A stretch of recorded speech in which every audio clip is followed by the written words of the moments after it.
মোগলাই দিবেন মানে ভাই আপনি কতক্ষণ যাবত বসে আছেন পরোটা খাওয়ার জন্য? 2 ঘন্টা যাবত বসে রয়েছেন। 2 ঘন্টাতে আপনি কতক্ষণ বসে থাকার পরে পরোটা পাইছেন? 1 ঘন্টা ভাইয়া। 1 ঘন্টা বসে থাকার পরে না? এই যে দেখুন ওনারা কিন্তু এখানে বসে রয়েছে সিরিয়ালে, এখনো কিন্তু পরোটা পায় না। 1 ঘন্টা যাবত বসে আছে, 3 ঘন্টা বসে রয়েছে। 3 ঘন্টা অপেক্ষা করার পরে এখন এই মোগলাই। আসসালামু আলাইকুম গাইস, আমি আজকে চলে আসলাম বর্তমান সময়ে খুবই ভাইরাল এবং জনপ্রিয় একজন পরোটা বিক্রেতা, যার পরোটাকে বলা হয় মালয়েশিয়ান পরোটা। তো ওনার দোকানটা কিন্তু অবস্থিত হাতিতিয়া বাজারের যে ওভারব্রিজ আছে ওটার বিপরীত পাশে, এই পাশে। আর আজকে আমি আপনাদেরকে ওনার সম্পর্কে বিস্তারিত জানাবো, চলুন ঘুরে দেখি। নামটা হয়েছে আপনার মালয়েশিয়ান পরোটার নাম হয়েছে আপনার। আমি প্রথম যখন মালয়েশিয়া গেছি তখন আমি দেখি যে সবাই এই রুটিটা বানায়। তখন আমি তো আর বাসা টাসা জানি না, দেখলাম তো দেখে আমারটা যেমন ভালো লাগছে যে রুটিটা খুব সুন্দর দেখা যায়, তো এটা আমার শিখার দরকার। তো আমি সার্চলে ঢুকছি, ঢুকার পরে এটা যে আস্তে আস্তে আমি কাজ করছি। তো মালয়েশিয়ান পরোটার নাম দিছে রুটি চা নাই। এটা মালয়েশিয়ান এই পরোটার রুটি চা নাই বলে। ভাইরাল হওয়ার পরে তোমার কাছে প্রায় 1 বছর এটা ভাইরাল হয়েছে। তো ভাইরাল হওয়ার পরে মানুষ আমার শান্তি দেয় না, অনেক খারাপ শান্তি দেয় না। কারণ মানে মানুষের কে হয় ধৈর্য নাই, কিছু নাই। তা আমি বানায় খুলে দেরি না, তো বানায় খুলে দেরি না। বিয়ে করে লাগে বেশি, কেউ প্যাকেট নিব 10টা 20টা করে প্যাকেট নেয়, আবার বইয়া খায়। হ্যাঁ, তো বইয়া খায়, টাকাটা খাওয়া আমি করতে। আর আমি প্যাকেট দিব কিভাবে বানাই এত রুটি? দেখি সম্ভব এত রুটি প্যাকেট করবো আবার বইয়া খাইবো? তো বিয়ের বেশি জায়গা পারি না এখন। অন্য সব পরোটাতে ভিন্নতা হয়েছে এটার মাঝে আমি অনেক কিছু দিই। অন্য সব পরোটাতে মনে করেন এই যে 2-3 নাম্বার তেল দিয়ে গুলো দিব, আমি তেল দিব না। আমি এটার মধ্যে তেল সারা অন্য আইটেম, যেমন বাটার অয়েল ঘিয়ের ডিব্বা আছে, যেমন ডেনিস, যেমন ডিম, হ্যাঁ চিনি, মানে এগুলি দিয়া তারপর এটা গুলমু। কিন্তু আমি তেল দিয়া গুলমুস, এটার মধ্যে পার্থক্য এটা। একদিন প্রায় 300 টাকা 300 টাকা যায় একদিনে। শুধু সকালেই এই সকাল 6টার তেল নিয়া 10টার ভিতরে 250-300 পিস।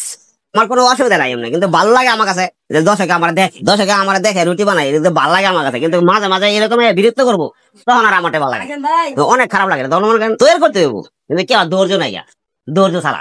এখন বাংলাদেশের মানুষের ধৈর্য নাই, কিন্তু বাইরের মানুষের ধৈর্য আছে। বাইরে কোনো কথা বলবো না, আর এখন তো মনে করেন হিবিজিবি লেখা দেয়, তা আমি পারি না এটুকু। আমি মালয়েশিয়া ঢুকছি 88 সনে, তো মালয়েশিয়া খাইতেছি প্রায় 22 বছর। তো যখন আমি এই রুটিটা আমার চোখে বললো, তখন আমার মনে অনেকেই বলছে যে আমার মনে বলছে ভিতরে যে আমি রুটিটা যেভাবে হোক আমি রুটিটা দেখবো, চেষ্টা করে বানাতে পারি নাকি। তখন আমি কিভাবে বানাবো ওটা বানাবে তখন চাল দেখি না আমি। তখন গিয়ে আমি তার কাছে বলছি যে আমি তোমার দোকানে কাজ করবো, তোমার দোকানে কাজ করবো, আমার বেতন তুমি যা দাও। এই কাজ করতে গিয়া বেতন মাত্র হয়েছে আমার 300 টাকা। এই 300 টাকা বেতন আমি তার দোকানে কাজ করতাম। তখন আমার নিচে দেখে এটা শিখবো, আমি কিভাবে শিখবো কাজ করতাম। কাছে ঢুকছি, ঢুকার পরে এটা আমি শিখার দরকার আমার ভিতরে খালে এটা শিখবো কেমনে, শিখে আমি বাড়ি আবার। তখন এই মাঝে মাঝে গিয়া আমি এই রুটির মধ্যে বাড়ি দিতাম, কিন্তু মালিককে দেখায় না, মালিকের আগে সরে। একদিন মালিক দেখে দেখার পরে আমার একটা চর দিচ্ছি, এই সর খাইয়া মনে করেন আমি চুপ রয়েছি।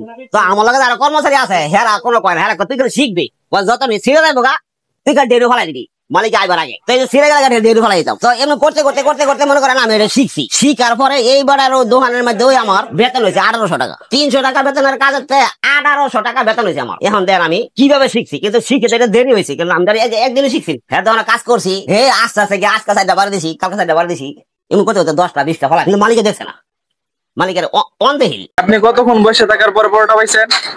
1 ঘন্টা ভাইয়া। 1 ঘন্টা বসে থাকার পরে না? আপনি কি আরো আসছিলেন আগে?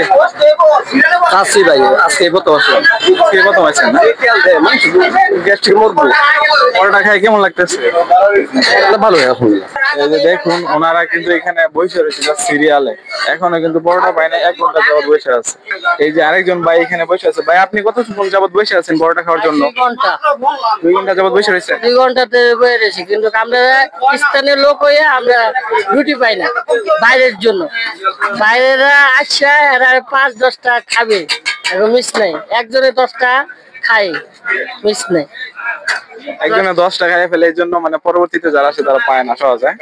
পাওয়া লাগবে না, যার সিরিয়াল, যে সিরিয়াল খাইয়া পরে যদি থাকে খাইবো, নইলে খাইতো না। এরকম হইলে তো দেখা যাইতেছে পরে যে বসে তো পায় না। এটা কপালে নাই, কপালে নাই। গাইস, এমন একটা হোটেল, এমন একটা পরিবেশ এখানে হয়েছে, মানে এখানে পরোটা খাওয়ার জন্য 1 ঘন্টা 2 ঘন্টার বেশি বসে থাকা লাগে।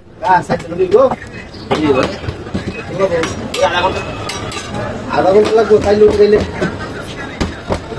2.5 ঘন্টা পরে যখন বাটা পাইছে 5 লরি তো আধা ঘন্টা কমই গেছি কারিগর প্রায় 2 ঘন্টা বসে থাকার পরে পাইলাম পরোটা।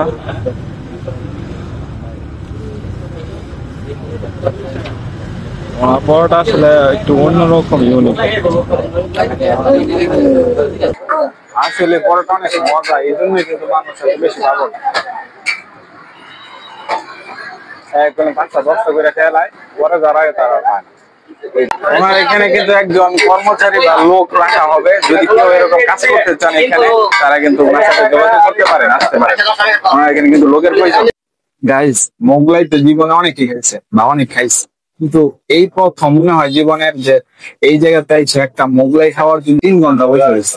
3 ঘন্টা অপেক্ষা করার পরে এখন এই মোগলাই। আর গাইস, আপনি যদি এই বিখ্যাত ভাইরাল মালয়েশিয়ান পরোটা খেতে চান তাহলে কিন্তু আপনাকে চলে যেতে হবে হাতিরদিয়া বাজার বাস স্ট্যান্ড বা সিএনজি স্টেশনের পাশেই কিন্তু ওনার এই দোকানটি অবস্থিত। ওনার দোকানটা কিন্তু একেবারে ভাঙাচুরা বা পুরাতন ছোটখাটো একটা দোকান। আর উনি হচ্ছে প্রতিদিন সকাল 6টা থেকে সকাল 10টা পর্যন্ত পরোটা বিক্রি করেন বা উনি থাকেন। 10টার পর আর ওনাকে গেলে কেউ পাবেন না। সুতরাং আপনারা যারা দূর থেকে যাবেন তারা কিন্তু অবশ্যই সকাল 6টা থেকে 10টার মধ্যে যাবেন, এবং ওনার পরোটা খেতে কিন্তু আপনাকে হাতে 2 থেকে 3 ঘন্টা সময় নিয়ে যেতে হবে। কারণ হচ্ছে আপনাকে ওনার পরোটা খাওয়ার জন্য অপেক্ষা করতে হবে মিনিমাম 1 থেকে 2 ঘন্টা বা তারও বেশি হতে পারে। তো ওনার পরোটা খেতে হলে কিন্তু আপনাকে চলে যেতে হবে সকাল 10টার মধ্যেই। আর ভিডিওটি অবশ্যই শেয়ার করে দিবেন এবং পেজটিকে ফলো করে দিবেন। ধন্যবাদ সবাইকে।